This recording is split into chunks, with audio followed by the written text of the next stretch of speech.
Hi, I'm Mark Olmsted, the son of Simone Olmsted, who was Faye's best friend or one of her best friends for 40 years.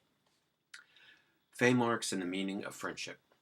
It seems ironic that the three words that come to mind when I think of Fay Marks are force of nature, because it was the most unnatural of human disasters that irrevocably formed her personality. It was impossible to know Faye and not know her story. In fact, every year before Christmas break, she would put aside the lesson plan and share her past with her students. The harrowing ride on the train south in the great exode from Paris. The 2 years surviving in a small town as the noose tightened. The awful moment of her mother thrown into the back of a truck, telling her the three words that would forever inform her and haunt her. People are good.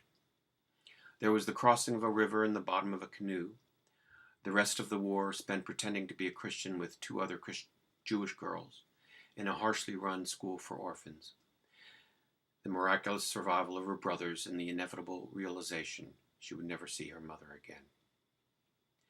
I heard these stories many times at our dinner table, but once, in the quest for screenplay material set in New York after the war, I asked Faye what it had been like after she arrived.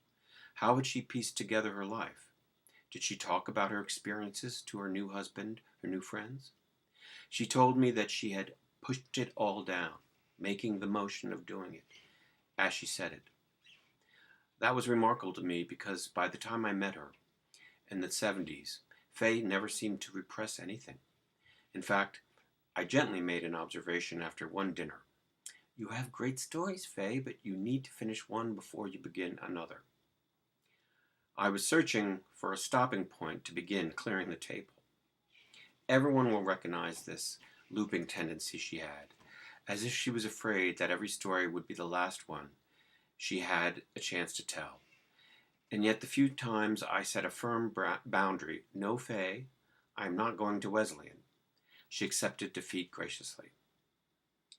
I think that the strength of the bonds between Simone and Faye grew out of their mutual understanding of what it was like to find one's innermost resiliency at a young age and hang on to it for dear life, for the rest of one's life. But they also had a secret power.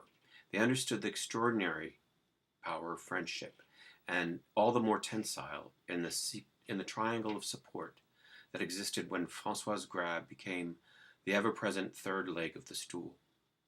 When tragedy struck, the deaths of 3 husbands, 2 sons, and a cherished daughter-in-law among them, I simply don't know what they would have done without each other. Faye, equal parts practical and romantic, recognized that my mother's grief could be assuaged with travel.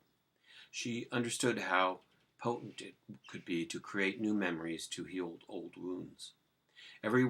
Once every year or two, they went somewhere together: Spain, Morocco, Venice, Turkey, Sweden, and of course France.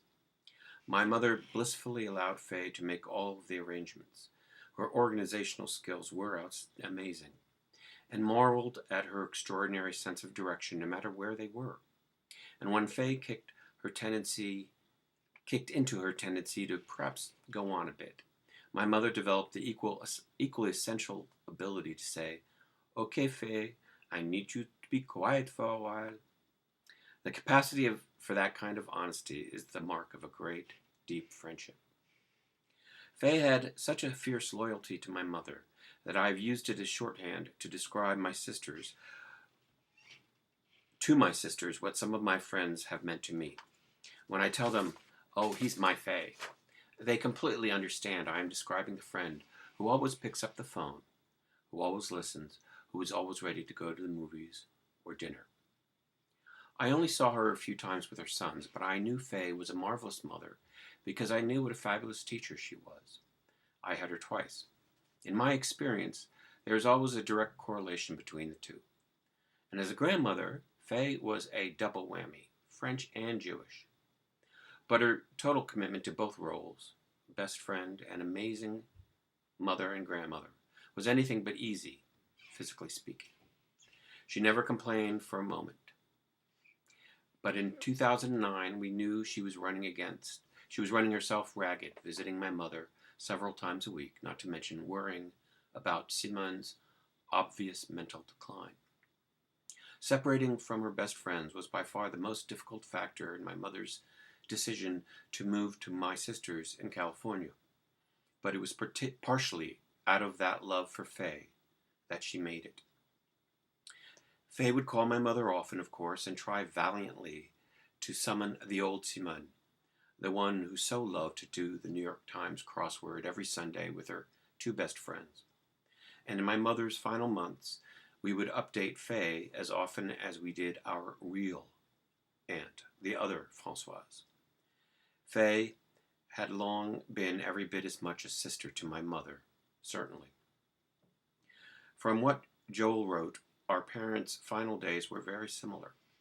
I was touched to hear that we both instinctively knew to summon the songs they had taught us as young children. This role reversal at the end turns out to be such a tender experience, an opportunity to be completely present for a parent exactly and completely as they are. I know, along with me, my sisters Erica and Sandra share with Joel and Robert the overwhelming sense of gratitude for the mothers we had, a feeling at no time more powerful than as we bid them goodbye. Faye was a gift to my family as much as she was to her own, and even my skeptical, secular self cannot resist imagining that somewhere up there, before moving on to their next incarnations, Faye and Simone are going on one last trip together in a galaxy far away, creating new memories.